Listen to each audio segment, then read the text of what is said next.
Bonjour à tous et bienvenue sur C17 en direct de la place Colbert à Rochefort. Et tout simplement, j'ai à mes côtés Gérard Pont, premier adjoint à la mairie. Deuxième, pardon. Pardon, Deuxième. deuxième adjoint, mille excuses à la mairie de Rochefort. Bonjour. Bonjour. Et surtout un invité de marque parce qu'il a contribué à cette belle statue, cette belle construction de statue. Franck Hérold, on vous connaît, vous êtes artiste peintre, on vous connaît par vos peintures avec une passion pour les femmes. Bonjour. Bonjour. Alors comment s'est concocté votre projet pour installer ces statues? Eh ben, ça a été long. Ça a été long ce projet parce que c'est un projet, j'y tenais. Je vais peut-être vous étonner, mais je vais étonner peut-être beaucoup de personnes. De l'équipe municipale, je pense que le seul qui était là pendant le tournage du film, c'était moi. À cette époque-là, je reconnais que j'étais tout petit quand même, hein. Mais j'étais là et ce film, moi, ça a toujours été, ça a fait démarrer, ça a fait apporter un plus à Rochefort. Et puis ce film, il est mythique, on en parle encore, 50 ans après, on parle de ce film. Les jeunes qui se prennent des photos devant ces statues, quand ils écoutent la musique, ils sont toujours enchantés de cette image, de cette image et de ce film. Alors, quand j'ai eu l'idée j'ai eu l'idée avec l'équipe municipale et surtout avec monsieur le maire, quand je lui ai proposé ça, au début, il me dit tu crois, et puis je lui dis écoute, je suis sûr que pour Rochefort, ça va être formidable. La place Colbert, c'est la place du film, le film a été tourné là. Et puis je lui dis je suis sûr qu'il y aura des retombées, et des retombées, il y en a. Parce que c'est tous les jours, là, bon, moi, il y a des journées comme aujourd'hui, mais c'est tous les jours qu'il y a des photos qui sont prises, et ces photos vont dans le monde entier. Il y a 15 jours, c'était des Japonaises qui prenaient des photos de ces statues, donc ça s'en va partout. Et puis après, il fallait trouver l'artiste. Et l'artiste, on l'a trouvé, parce que vraiment, bravo encore à toi. J'avais vu les statues qu'il a à Châtelaillon, je les trouvais très jolies, mais je préfère les miennes parce qu'elles sont plus dans le style que j'aime, mais, Franck, il m'a fait un travail énorme. Alors après, tu avais fait déjà un essai, je crois, hein, tu vas peut-être l'expliquer, oui, plus que moi. Alors déjà, Franck, comment on construit des statues comme ça? Déjà, elles font 1m75 déjà? Elles font 2m80. 2m80, 2m80. Déjà, j'ai dit 1 mètre.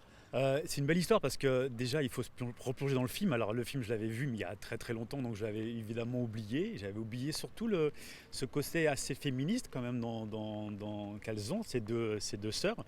Donc ça correspond aussi à certains combats que je menais. Donc je trouvais ça très intéressant de pouvoir travailler sur le sujet. Et puis évidemment après c'est très graphique, c'est très iconique, hein. On les reconnaît très facilement. Il y a évidemment l'histoire, la bande, enfin la musique, il y a les robes. Donc pour moi c'était super de pouvoir travailler sur ce sujet-là. On retrouve votre style à travers cette statue, les robes qui virevoltent, les chapeaux. Alors le mouvement et les chapeaux, alors les chapeaux c'est génial parce que moi j'ai toujours fait les chapeaux dans mes peintures, dans mes sculptures.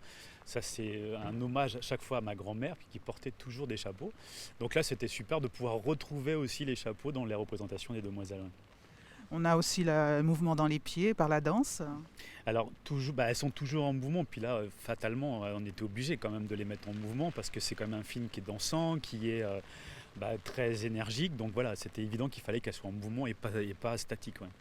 Alors Delphine et Solange, c'est une belle réussite pour Rochefort, Gérard Pont. Ah, tout à fait, tout à fait. Et puis l'endroit, le café des Demoiselles derrière, on voit la mairie quand les photos sont prises derrière la mairie aussi. Non, moi je suis très heureux en tant que Rochefortais d'avoir ça à Rochefort. Et c'est vrai que j'en parle beaucoup, c'est un peu mon idée aussi.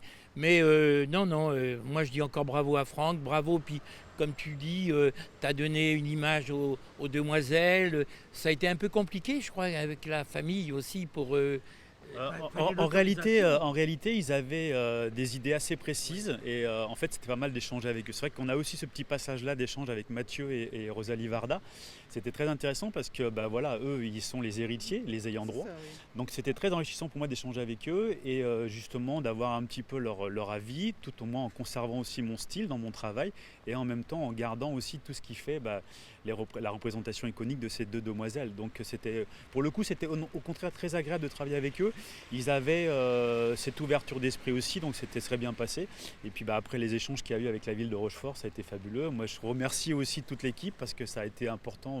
Faire confiance à un artiste, c'est pas toujours évident, surtout qu'on ne sait pas toujours comment vont le rendu final. On a une maquette, mais qu'est-ce que ça va donner une fois que c'est terminé. Donc c'était vraiment bien de pouvoir échanger aussi et travailler avec la ville de Rochefort.